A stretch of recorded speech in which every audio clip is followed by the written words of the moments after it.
बहुत स्वागत है जी सारिਆਂ ਦਾ। मैं हाँ सुरिंदर ढिल्ला। एक बार फिर कनेडा तो ਜਿਹੜੇ ਨਵੇਂ ਅਪਡੇਟਸ ਆਏ ਨੇ ਉਹਨਾਂ ਦਾ ਐਨਾਲਿਸਿਸ ਕਰਨ ਦੇ ਲਈ ਸਾਡੇ ਨਾਲ ਜਸਮੀਤ ਭਾਟੀਆ ਜੀ ਮੌਜੂਦ ਨੇ। ਬਹੁਤ ਸਾਰੇ ਸਟੂਡੈਂਟਸ ਨੇ ਜਿਹੜੇ ਕੈਨੇਡਾ ਦੇ ਟਰੈਵਲ ਨੂੰ ਲੈ ਕੇ ਜਿਹੜੇ ਅਪਡੇਟਸ ਆਏ ਨੇ ਉਹਨਾਂ ਨੂੰ ਹਜੇ ਵੀ ਪੂਰੀ ਕਲੈਰਿਟੀ ਦੇ ਨਾਲ ਅੰਡਰਸਟੈਂਡ ਨਹੀਂ ਕਰ ਪਾ ਰਹੇ। ਬਹੁਤ ਸਾਰੇ ਸਟੂਡੈਂਟਸ ਦੇ ਟੈਲੀਫੋਨ ਆ ਰਹੇ ਨੇ।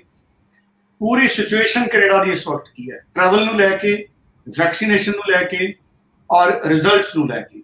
और सितंबर इनटेक ऑफलाइन की जी पॉसिबिलिटी है वो बहुत ज़्यादा हो गई है। जसमीत जी पहले ही अनाउंस कर चुके हैं। हुण नवीं एडमिशन नूं लैके की कोई स्कोप है क्योंकि जनवरी इनटेक लई भी वेटिंग शुरू हो गई है बहुत सारिया थावां दे उत्ते। सो ये सारे सवाल है जिन्हां दे आंसर जसमीत जी तो लवांगे। जसमीत जी बहुत बहुत स्वागत है जी। सत श्री अकाल। बहुत बहुत धन्यवाद जसमीत जी। जसमीत जी ट्रैवल अपडेट है जिहड़ा भावें 5 जुलाई तो ट्रैवल का अपडेट है लेकिन बहुत सारिया मदां ने, बहुत सारे उहदे पॉइंट्स ने जिहड़े स्टूडेंट्स चंगी तरह अंडरस्टैंड नहीं कर पा रहे। हकीकत च पंजाब दा स्टूडेंट डायरैक्ट कनेडा फ्लाइट कदों लै सके? सी आई टेल यू कि 5 जुलाई तो जिहड़ा होटल क्वारंटीन 3 दिन का मैंडेटरी हैगा सी वो खत्म कर दिता गया है फुली वैक्सीनेटेड ट्रैवलर्स लई, चाहे वो स्टूडेंट है, चाहे वो टूरिस्ट वीज़ा है, चाहे वो PR होल्डर है, ਜਿਹੜਾ ਫੁੱਲੀ ਵੈਕਸੀਨੇਟਡ ਹੈ। ਸੋ ਇਹ ਚ 3-4 ਚੀਜ਼ਾਂ ਪੁਆਇੰਟ ਰੱਖਣ ਵਾਲੀਆਂ। ਸੋ ਜਿਹੜੀ ਵੈਕਸੀਨ ਹੈਗੀ ਹੈ that should be Covishield only. So ਜਿਹੜੀ ਵੈਕਸੀਨ ਹੈਗੀ ਹੈ ਇੰਡੀਆ ਚ ਜਿਹੜੀ ਕੋਵੈਕਸੀਨ ਜਾਂ ਕੋਵਿਡ ਸ਼ੀਲਡ ਲੱਗ ਰਹੀ ਹੈ but Covid shield is acceptable.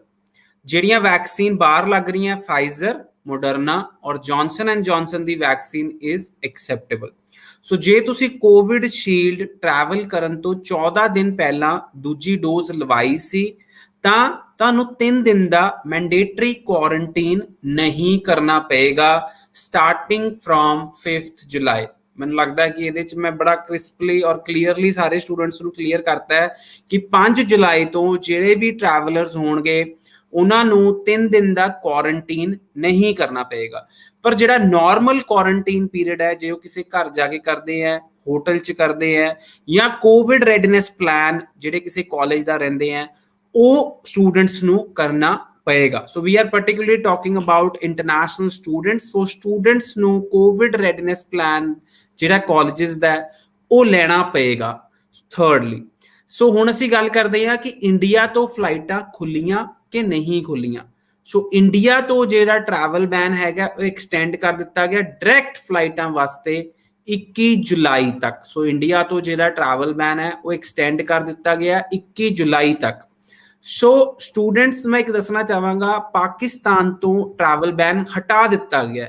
ਸੋ ਮੈਨੂੰ ਲੱਗਦਾ ਹੈ ਕਿ ਜੇ ਪਾਕਿਸਤਾਨ ਤੋਂ ਟਰੈਵਲ ਬੈਨ ਹਟਾ ਦਿੱਤਾ ਗਿਆ, ਹੋਰ ਦੇਸ਼ਾਂ ਤੋਂ ਵੀ ਟਰੈਵਲ ਬੈਨ ਹਟਾ ਦਿੱਤਾ ਗਿਆ 5 ਜੁਲਾਈ ਤੋਂ। ਸੋ ਇੰਡੀਆ ਤੋਂ ਵੀ 21 ਜੁਲਾਈ ਤੋਂ ਟਰੈਵਲ ਬੈਨ ਹਟਣ ਦੀ ਪੂਰੀ ਉਮੀਦ ਹੈ। ਸੋ ਸਟੂਡੈਂਟਸ ठीक है पर 21 जुलाई तो क्यों उम्मीद है सर? ਇਹਦੇ ਪਿੱਛੇ ਰੀਜ਼ਨ ਕੀ ਹੈ? ਕਿਉਂਕਿ ਕੋਵਿਡ ਜਿਹੜੇ ਕਰੋਨਾ ਦੇ ਆਪਣੇ ਕੇਸਿਸ ਹੈਗੇ ਉਹ ਡੈਲੀਬਰੇਟਲੀ ਡਾਊਨ ਜਾਈ ਜਾ ਰਹੇ ਆ ਔਰ ਜਿਹੜੇ ਸਟੂਡੈਂਟਸ ਉਹਨਾਂ ਨੇ ਨੀਚੇ ਇੱਕ ਨੋਟ ਦਿੱਤਾ ਜਿਹਦੇ ਤੇ ਮੈਂ ਆ ਰਿਹਾ ਸੀ ਕਿ international students will be able to travel or eligible to enter Canada with valid study permit who are attending online classes और जिन्हां नूं वैक्सीन लग चुकी है they are allowed to enter Canada in valid DLI institute ਜਿਹੜੇ Covid readiness plan ਵਿੱਚ ਹੈਗੇ ਆ।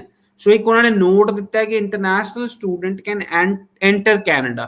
ਸੋ 21 ਜੁਲਾਈ ਤੋਂ ਮੈਨੂੰ ਲੱਗਦਾ ਕਿ ਇੰਟਰਨੈਸ਼ਨਲ ਸਟੂਡੈਂਟ ਹਮੇਸ਼ਾ ਹੀ ਕੈਨੇਡਾ ਦੀ ਪ੍ਰੈਫਰੈਂਸ ਰਹੇ ਆ ਔਰ ਇੰਟਰਨੈਸ਼ਨਲ ਸਟੂਡੈਂਟਸ ਔਰ ਟਰੈਵਲਰਸ ਨੂੰ ਕੈਨੇਡਾ 'ਚ ਐਂਟਰ ਕਰਨ ਦੀ ਪਰਮਿਸ਼ਨ ਦੇ ਦਿੱਤੀ ਜਾਏਗੀ ਬਿਕੋਜ਼ ਇੰਟਰਨੈਸ਼ਨਲ ਸਟੂਡੈਂਟ ਐਲਸ ਸਤੰਬਰ ਤੱਕ ਪਹੁੰਚ ਨਹੀਂ ਪਾਉਣਗੇ। ਸੋ ਇਹ ਸਾਰੀਆਂ ਚੀਜ਼ਾਂ ਪੋਜ਼ਿਟਿਵ ਵੇ ਵੱਲ ਚੱਲ ਰਹੀਆਂ। ਸੋ ਸਟੂਡੈਂਟਸ ਆਈ ਫੀਲ ਕਿ ਹੁਣ ਜਿਹੜੇ ਸਟੂਡੈਂਟਸ ਦੇ ਵੀਜ਼ਾ ਸਟੈਂਪਡ ਹੈ ਉਹ ਟਰੈਵਲ ਕਰ ਸਕਣਗੇ 21 ਜੁਲਾਈ ਤੋਂ ਬਾਅਦ। ਪਰ ਜੇ ਤੁਸੀਂ ਉਹਨਾਂ ਨੇ ਇਹ ਵੀ ਮੈਂਸ਼ਨ ਕੀਤਾ ਹੈ ਕਿ ਜੇ ਇਨਡਾਇਰੈਕਟ ਫਲਾਈਟ ਲੈ ਕੇ ਆ ਰਹੇ ਹੋ ਦੈਨ ਜਿਹੜੇ ਤੁਹਾਨੂੰ ਦੂਸਰੇ ਕੰਟਰੀ ਵਿੱਚ ਰੁਕਣਾ ਪਏਗਾ, ਉੱਥੇ ਰਹਿਣਾ ਪਏਗਾ 2-3 ਦਿਨ, ਉੱਥੇ ਕੋਵਿਡ ਟੈਸਟ ਦੀ ਨੈਗੇਟਿਵ ਰਿਪੋਰਟ ਲੈਣੀ ਪਏਗੀ ਔਰ ਫਿਰ ਤੁਸੀਂ ਟਰੈਵਲ ਕਰ ਸਕੋਗੇ ਕੈਨੇਡਾ।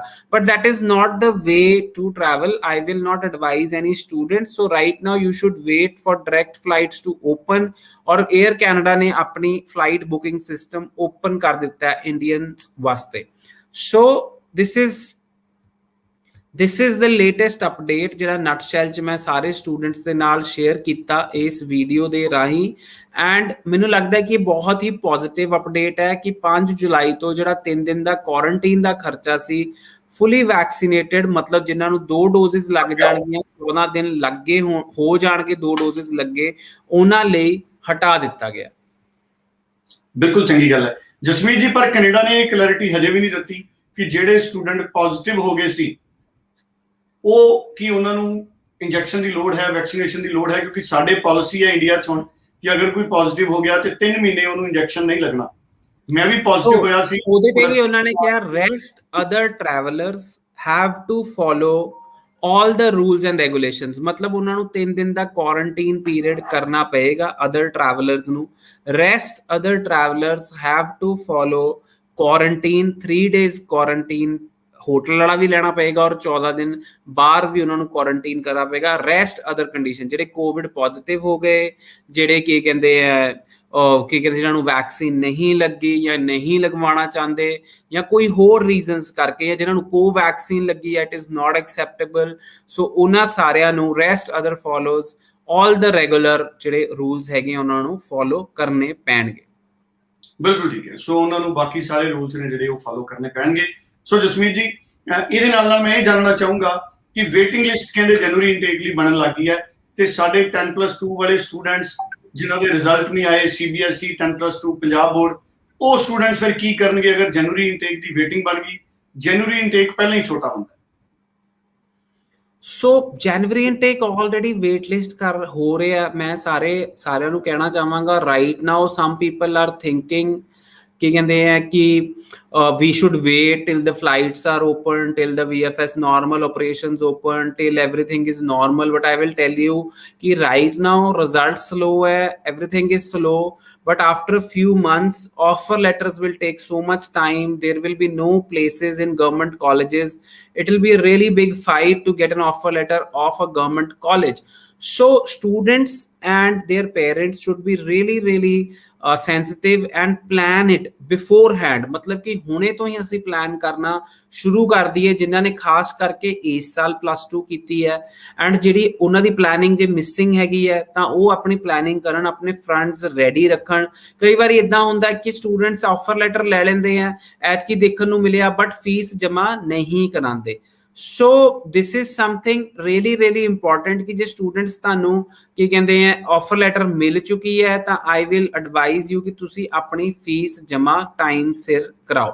ਸੋ ਬਿਲਕੁਲ, ਜਦੋਂ ਤੁਹਾਨੂੰ ਫੀਸ ਤੁਸੀਂ ਟਾਈਮ ਸਿਰ ਜਮ੍ਹਾਂ ਕਰਾਓਗੇ ਉਸ ਤੋਂ ਬਾਅਦ ਫਿਰ ਤੁਹਾਡਾ ਪ੍ਰੋਸੈਸ ਹੈ ਜਿਹੜਾ ਸਟਾਰਟ ਹੋਏਗਾ। ਔਰ ਜਸਮੀਤ ਜੀ, ਇਹਦੇ ਨਾਲ ਮੈਂ ਇੱਕ ਪੁਆਇੰਟ ਹੋਰ ਲੈਣਾ ਚਾਹੂੰਗਾ ਕਿ ਜਿਹੜੇ ਰਿਫਿਊਜ਼ਡ ਸਟੂਡੈਂਟ ਨੇ, ਜਿਨ੍ਹਾਂ ਦੇ ਪਹਿਲਾਂ ਰਿਫਿਊਜ਼ਲ ਨੇ ਜਾਂ ਗੈਪ ਵਾਲੇ ਨੇ, ਕਿ ਉਹਨਾਂ ਲਈ ਕੋਈ ਗੁੰਜਾਇਸ਼ ਹੈ ਜਨਵਰੀ ਇਨਟੇਕ ਦੇ ਵਿੱਚ, ਜਾਂ ਇਹ ਮੰਨਿਆ ਜਾਵੇ ਕਿ ਉਹਨਾਂ ਨੇ ਸਤੰਬਰ ਵੀ ਮਿਸ ਕਰਤਾ ਤੇ ਜਨਵਰੀ ਉਹਨਾਂ ਲਈ ਲਗਭਗ ਅਸੰਭਵ ਹੋ ਗਿਆ?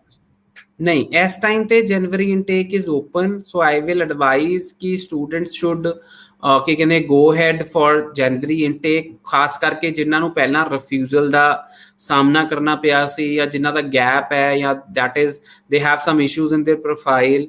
So students I will advise you ਕਿ ਜਨਵਰੀ ਇਨਟੇਕ ਲਈ ਹਲੇ ਜਲਦ ਤੋਂ ਜਲਦ ਤੁਸੀਂ ਅਪਲਾਈ ਕਰ ਸਕਦੇ ਹੋ and still we have spaces in January intake. ਔਰ ਜਿਹੜੇ ਜੁਲਾਈ 'ਚ ਹੁਣ ਰਿਜ਼ਲਟ ਆਉਣਗੇ +2 ਵਾਲੇ ਸਟੂਡੈਂਟਸ, ਉਹਨਾਂ ਨੂੰ ਵੀ ਜਲਦ ਤੋਂ ਜਲਦ ਆਪਣੀ ਆਫਰ ਲੈਟਰ ਔਰ ਆਈਲੈਟਸ ਦਾ ਐਗਜ਼ਾਮ ਬੁੱਕ ਕਰਕੇ ਰਿਜ਼ਲਟ ਲੈ ਲੈਣਾ ਚਾਹੀਦਾ। ਸੋ ਜਨਵਰੀ intake is right now available, ਪਰ ਮੈਨੂੰ ਲੱਗਦਾ ਨਹੀਂ ਹੈ, ਬਹੁਤ ਸਾਰੇ ਕਾਲਜਿਸ ਦੇ ਕੋਰਸਿਸ ਵੇਟ ਲਿਸਟ ਹੋ ਗਏ ਹੈ ਔਰ ਬਹੁਤ ਜਲਦ ਜਨਵਰੀ ਇਨਟੇਕ ਵੀ ਕਲੋਜ਼ ਹੋ ਜਾਏਗਾ ਔਰ ਸਟੂਡੈਂਟਸ ਨੂੰ ਮਈ 2022 'ਚ ਅਪਲਾਈ ਕਰਨਾ ਪਏਗਾ। And relatively May is a smaller intake, ਬਹੁਤ ਘੱਟ ਸੀਟਾਂ ਹੁੰਦੀਆਂ ਮਈ 'ਚ। ਸੋ ਕੁਝ ਮਨਪਸੰਦ ਕੋਰਸ ਸਟੂਡੈਂਟਸ ਦੇ ਉਹਨਾਂ ਨੂੰ ਮਿਲਣਗੇ ਸਤੰਬਰ 2022 'ਚ। ਸੋ ਤੁਸੀਂ ਗੱਲਾਂ ਜੀ ਦੇਖ ਸਕਦੇ ਹੋ ਕਿ ਅੱਜ ਆਪਾਂ ਜੂਨ 'ਚ ਬੈਠੇ ਹਾਂ ਔਰ ਅਸੀਂ ਸਤੰਬਰ 2022 ਦੀਆਂ ਸੀਟਾਂ ਡਿਸਕਸ ਕਰ ਰਹੇ ਹਾਂ। ਸੋ ਉਹਨਾਂ ਦੇ ਪੇਰੈਂਟਸ ਜਾਂ ਸਟੂਡੈਂਟਸ ਜਿਨ੍ਹਾਂ ਨੇ ਹੱਲੇ ਅਪਲਾਈ ਕਰਨਾ ਹੈ, ਸੋ ਉਹਨਾਂ ਨੂੰ ਸੀਰੀਅਸਲੀ ਲੈ ਲੈਣਾ ਚਾਹੀਦਾ ਹੈ। So if they are looking forward to going to Canada, because Canada waiting period ਅੱਜ ਕੋਵਿਡ ਕਰਕੇ ਚੱਲ ਰਿਹਾ ਸੀ ਔਰ ਫਿਊਚਰ ਵਿੱਚ ਸੀਟਸ ਕਰਕੇ ਵੇਟਿੰਗ ਪੀਰੀਅਡ ਰਹੇਗਾ ਹੀ ਰਹੇਗਾ। ਬਿਲਕੁਲ। ਸੋ ਕੈਨੇਡਾ ਦਾ ਪੂਰਾ ਸਰਕਲ ਪੁਰਾਣੀ ਥਾਂ ਤੇ ਆਉਣ ਦੇ ਲਈ ਮੈਨੂੰ ਲੱਗਦਾ ਹੈ ਕਿ 2-3 ਸਾਲ ਇਹਨੂੰ ਲੱਗਣਗੇ ਪੁਰਾਣੀਆਂ ਨਾਰਮਲ ਸਥਿਤੀਆਂ ਬਣਨ ਦੇ ਲਈ ਕੈਨੇਡਾ ਨੂੰ। So thank you so much Jasmeet ji. So students ਜਿਹੜੇ ਪਰਸਨਲੀ ਮਿਲਣਾ ਚਾਹੁੰਦੇ ਨੇ ਜਸਮੀਤ ਜੀ ਨੂੰ 90413 90412 ਸਾਰੇ ਆਫਿਸਿਸ ਲੈਂਡਮਾਰਕ ਦੇ ਪੰਜਾਬ ਦੇ ਵੀ ਖੁੱਲ ਗਏ ਨੇ। ਸੋ ਸਾਰੇ ਆਫਿਸਿਸ ਦੇ ਵਿੱਚ ਤੁਸੀਂ ਲੈਂਡਮਾਰਕ ਦੇ ਵਿਜ਼ਿਟ ਕਰ ਸਕਦੇ ਹੋ, WhatsApp ਕਰਕੇ ਅਪਾਇੰਟਮੈਂਟ ਬਣਾ ਸਕਦੇ ਹੋ। ਕੋਈ ਤੁਸੀਂ ਈਮੇਲ ਕਰਨਾ ਹੈ ਤੇ info@landmarkimmigration.com ਤੇ ਆਪਣੀ ਈਮੇਲ ਭੇਜ ਸਕਦੇ ਹੋ। ਪ੍ਰੋਫਾਈਲ ਐਕਸੈਸ ਕਰਾ ਸਕਦੇ ਹੋ। PR ਦੇ ਲਈ ਵੀ ਤੁਸੀਂ ਪ੍ਰੋਫਾਈਲ ਐਕਸੈਸ ਕਰਾ ਸਕਦੇ ਹੋ, ਕਿਉਂਕਿ RCIC ਮੈਂਬਰ ਨੇ ਜਿਹੜੇ ਜਸਪ੍ਰੀਤ ਕੌਰ ਭਾਟੀਆ ਜੀ, ਉਹ ਵੀ ਅੱਜ ਕੱਲ੍ਹ ਕੈਨੇਡਾ ਆਫਿਸ ਤੋਂ ਚੰਡੀਗੜ੍ਹ ਆਫਿਸ ਦੇ ਵਿੱਚ ਨੇ, ਤੁਸੀਂ ਉਹਨਾਂ ਨੂੰ ਵੀ ਮਿਲ ਸਕਦੇ ਹੋ। ਸੋ thank you so much Jasmeet ਜੀ, ਤੁਸੀਂ ਟਾਈਮ ਕੱਢਿਆ ਸ਼ਾਮ ਨੂੰ 3:30 ਵਜੇ ਲਾਈਵ ਤੇ ਇੱਕ ਵਾਰੀ। 25 ਜੁਲਾਈ ਨੂੰ ਗੁਰਪ੍ਰੀਤ ਜੀ ਲੁਧਿਆਣਾ ਆਫਿਸ ਹੋਣਗੇ। ਜਿਹੜੇ ਗੁਰਪ੍ਰੀਤ ਜੀ ਨੂੰ ਮਿਲਣਾ ਚਾਹੁੰਦੇ ਆ ਉਹ 25 ਜੁਲਾਈ ਨੂੰ ਮਿਲ ਸਕਦੇ ਆ। ਸੋ 25 ਜੁਲਾਈ ਨੂੰ ਲੁਧਿਆਣਾ ਆਫਿਸ 'ਚ, ਸਾਡੇ ਲੁਧਿਆਣਾ ਆਫਿਸ ਦੀ ਲੋਕੇਸ਼ਨ ਚੇਂਜ ਹੋ ਚੁੱਕੀ ਹੈ, ਲੈਗੇਸੀ ਟਾਵਰ ਕਾਰਨਰ ਬਿਲਡਿੰਗ। ਹਾਂ ਸੌਰੀ 25 ਜੂਨ ਜਾਂ 25 ਜੂਨ ਹਾਂਜੀ ਸੌਰੀ 25 ਜੂਨ ਨੂੰ ਗੁਰਪ੍ਰੀਤ ਜੀ ਲੁਧਿਆਣਾ ਆਫਿਸ ਹੋਣਗੇ। ਸੋ ਸਾਡੇ ਲੁਧਿਆਣਾ ਆਫਿਸ ਦੀ ਲੋਕੇਸ਼ਨ ਚੇਂਜ ਹੋ ਚੁੱਕੀ ਹੈ, legacy tower corner building, Firoz Gandhi market 'ਚ ਸਾਡਾ ਆਫਿਸ ਹੈ। ਸੋ ਤੁਸੀਂ ਆ 3rd ਫਲੋਰ ਤੇ ਉੱਥੇ ਲੈਂਡਮਾਰਕ ਇਮੀਗ੍ਰੇਸ਼ਨ 'ਚ ਤੁਸੀਂ ਸਾਡੇ ਬ੍ਰਾਂਚ ਮੈਨੇਜਰ ਜਤਿੰਦਰ ਔਰ ਮਿਸਟਰ ਗੁਰਪ੍ਰੀਤ ਜੀ ਨੂੰ ਮਿਲ ਸਕਦੇ ਹੋ 25 ਜੂਨ ਨੂੰ। So students I will wish you luck ਕਿ ਜਿਹੜੇ ਆਈਲੈਟਸ ਦਾ ਪੇਪਰ ਦੇਣ ਵਾਲੇ ਉਹਨਾਂ ਦੇ ਚੰਗੇ ਨੰਬਰ ਆਣ। ਔਰ ਜੇ ਕਿਸੇ ਨੂੰ ਵੀ ਕੋਈ ਆਈਲੈਟਸ 'ਚ ਵੀ ਕੋਈ ਹੈਲਪ ਦੀ ਲੋੜ ਹੈ ਤਾਂ ਉਹ ਲੈਂਡਮਾਰਕ ਇਮੀਗ੍ਰੇਸ਼ਨ ਦੇ ਐਕਸਪਰਟ ਟੀਚਰਸ ਨਾਲ ਰਾਬਤਾ ਕਾਇਮ ਕਰ ਸਕਦਾ। ਬਿਲਕੁਲ ਠੀਕ ਹੈ ਜੀ, ਥੈਂਕ ਯੂ ਸੋ ਮਚ। ਸੋ 25 ਜੂਨ ਨੂੰ ਗੁਰਪ੍ਰੀਤ ਜੀ ਲੁਧਿਆਣਾ ਹੋਣਗੇ। ਅੱਜ ਅਸੀਂ 23 ਜੂਨ ਦੇ ਵਿੱਚ ਹਾਂ। ਸੋ ਕੱਲ 24 ਤੇ ਪਰਸੋਂ 25 ਜੂਨ। Thank you so much. ਧੰਨਵਾਦ।